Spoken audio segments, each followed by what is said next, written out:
So this is example 4 on section 6.6. So this starts out with two separate logs. So if you see here, there is a log of 2x plus a log of x minus 5. And so to be able to solve this, we need to condense them into one log. So since they are adding, we can then use the product property that we learned in 6.5 to say that, well, if they are adding, then they can be in one log and they are multiplying together. So using the product property. So two logs of the same base are adding. They can be combined or condensed into a single log, and they are multiplying. I'm going to go ahead and multiply through, and that 2x times x is 2x squared, and 2x times negative 5 is negative 10x. I'm just going to simplify that real quick. Now, to rewrite a log as an exponential, first you need to know the base. If the base isn't written, we know it's log base 10. So this is, remember how we write it. The base becomes the base of the exponent, and it's raised to the second power, and it equals what was in the log.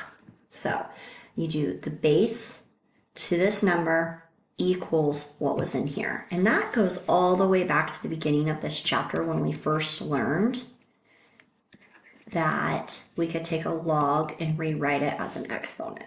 So it goes back to there. I'm going to go ahead and put the 10 squared as 100. Okay, so now this is a quadratic because it has an x squared, so I want to get everything to one side, so I'm going to subtract that 100, and so it will move to the right side. Now I can see that every single thing there can divide by 2, so what I'm going to do is I'm going to divide both sides by 2. Just kind of ran out of room, so we'll put it like that. So 0 divided by 2 is 0. When I divide 2x squared by 2, I just get x squared. Negative 10x divided by 2 is negative 5x. Negative 100 divided by 2 is negative 50. So now when we have a quadratic, we learned back in chapter 2 5 ways to solve quadratics, but our two most common are to factor them or use quadratic formula. This one factors very nicely, so I'm going to ask myself, it's got to multiply to negative 50. Remember what multiplies to a, c, and adds to b.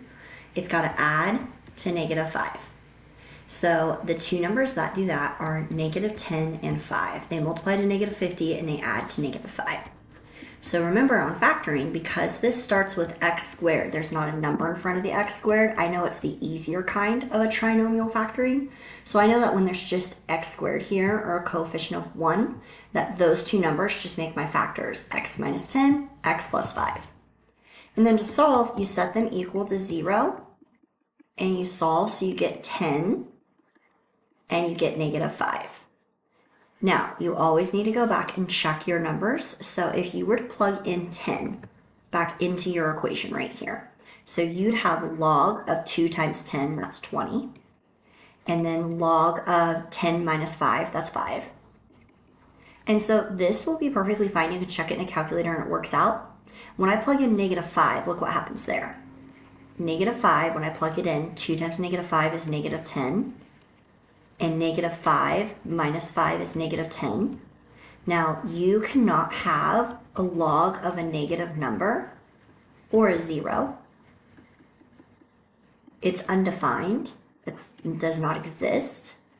And so what that tells me is negative 5 will not check out. And so it's an extraneous solution. So my only solution is x equals 10. All right.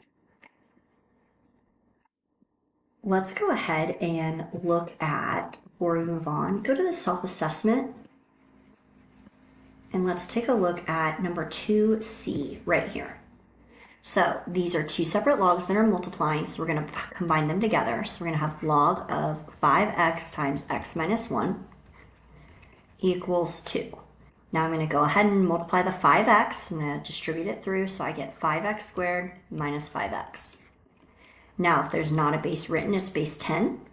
So from there, what we can do is we can go ahead and rewrite it as an exponential. So 10 to the second power equals 5x squared minus 5x.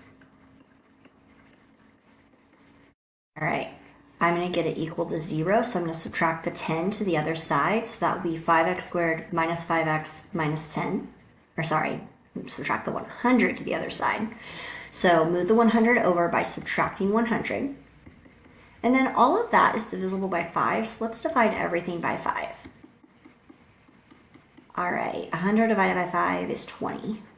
So once again, that's going to factor or quadratic formula. In this case, it does factor fairly easily. I need numbers that multiply to AC, which A is 1, C is negative 20, so negative 20. They have to add to negative 1, so that's negative 5 and positive 4. And when we set them equal to 0, we're going to get 5, and we're going to get negative 4. Now, you go back in, sometimes they'll both check out, but in this case, the negative 4 does not, and the reason is, if you were to plug negative 4 in, you get log of negative 20. That right there, you cannot have the log of the negative, so that's why negative 4 does not work, and our only answer is 5. Okay, so if we go back up real quick and look at this, these properties of equality. So basically what they say is, for example, if you have b to the x and it's greater than b to the y, so they have the same base, then that tells me that x has to be greater than y. And it works with a less than symbol too. If it's less than, then x must be less than y. And then it also works with a log. If you have log base b of x and you know it's greater than log base b of y, then that tells me the x has to be greater than y. Okay, so this wants us to solve. So we have an exponential and we have an inequality, but we still solve them just like we learned when there is an equal. So if we want to solve an exponential, we use a log. Since the base of the exponent is 3, we're going to do log base 3. So because this base is 3, that's why I do log base 3. But if I do log base 3 of the left side, I also have to do log base 3 of the right side. So like this. Now, on the left side, log base 3 of 3 to the x simplifies down to just x. Remember that when the base of the log and there's also something to the exponent in the base here, they cancel out and leave you with x. So I could put in my calculator what's log base 3 of 20, and I get 2.727. And so that's my answer. Now, we are going to have to be careful when it's a log, but when it's an exponent, exponents have all real numbers, so you don't have to worry about like what's going to make it not work. I'll show you what I mean here with a log. So here we have a log. So to solve a log, use an exponent. Let's rewrite it as log base 10. Okay, so if we rewrite this as an exponential, then we're going to do, we can do 10 to the power of the left side and 10 to the power of the right side. So we can raise the left side in the exponent to a base of 10 and raise the right side. The reason I want to do that is because 10 to the log base 10 will cancel out and just leave x. And then 10 squared is 100. Now, we do have to be careful on logs. Remember that you cannot have log of 0 and you can't have log of a negative number. Those don't exist. And so basically this answer says all numbers less than or equal to 100 will work. Well, it's not quite true because 0 won't work and negative numbers won't work. So that means the x value has to be bigger than 0. So we kind of have to put a cap on it. Okay, that's all the notes. I am going to go ahead and do the extra examples. So if you want to pause and attempt this extra example, 3a and 3b, you can. I'm going to work through them right now though. So I see this is an exponential and I want to write it as just x. So to solve it, I know I need to do a log on both sides. So because it's an e, I can just use natural log of e to the x. And if I do the natural log of the left side, I have to do the natural log of the right side. Remember why this works. Natural log is like log base e. And so if you have log base e of e to the x, you just get x. That's why that works. Okay, I can put in my calculator what is the natural log of 2, and it's 0.693. And when it is an exponential that you're solving, you start with an exponential, you don't have to worry about not having negative numbers, so that's just your answer. Okay, over here we have a log. We cannot rewrite it as an exponent until this log is by itself. So before you begin to think about rewriting it, just move the 9 over.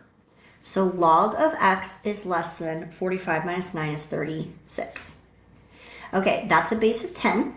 So we are going to raise both sides to the 10. So 10 to the log base 10 and 10 to the 36. All right, on the left side, 10 to the log base 10 of x cancels out and just leaves you with x. On the right side, 10 to the 36 is just a huge number. I'm not going to write it out with 36 more zeros, so we're just going to leave it there. Now remember, the log cannot be 0 or negative, so then we have to put that it must be greater than 0 because no negative numbers or a 0 will work. So when you have to watch out for that is when you have a log for your problem and you're doing an inequality. If you have an exponential with an inequality, you don't have to watch for that.